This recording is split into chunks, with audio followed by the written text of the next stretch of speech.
What Hamas has done by provoking this aggressive assault has caused the entire world to turn against Israel.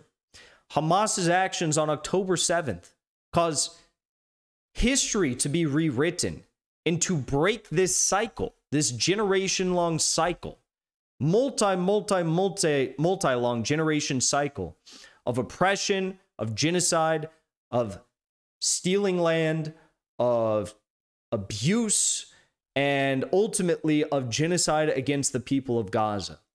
Because for the first time now, the world is looking at what's happening and they say, oh, I see what you mean.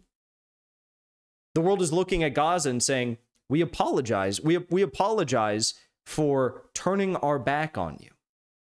The entire world is looking at Israel and saying, frankly, the world, these governments are looking at Israel and they're saying, frankly, we don't know if Israel is going to act like this if they have a right to exist as a country as it currently is. Maybe a single state solution is the answer. One state, equal rights for all, equal voting rights for all, no second-tier citizens, no third-tier citizens. Hamas's actions on October 7th rewrote history, changed the course of history. And the actions that we've seen today only double down on that narrative, on the truth about what has happened. I mean, a ceasefire resolution passed. The UN called it a genocide. And how does Israel respond? By bombing 5 UN workers to death who were delivering food aid to starving people in Gaza.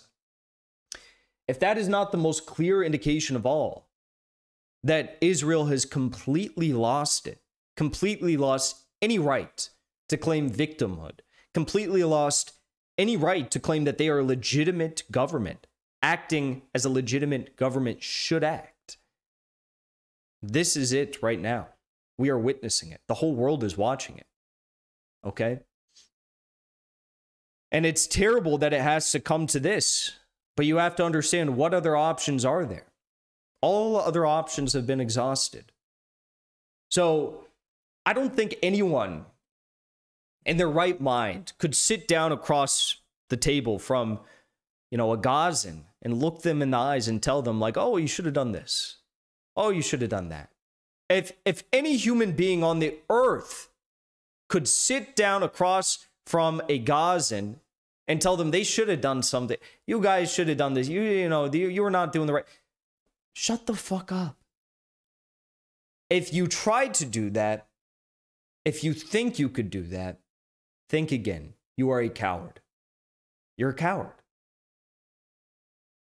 Gaza has the unconditional right to defend themselves, to fight for their sovereignty, and to oppose this genocide. Just in the same way as Yemen does.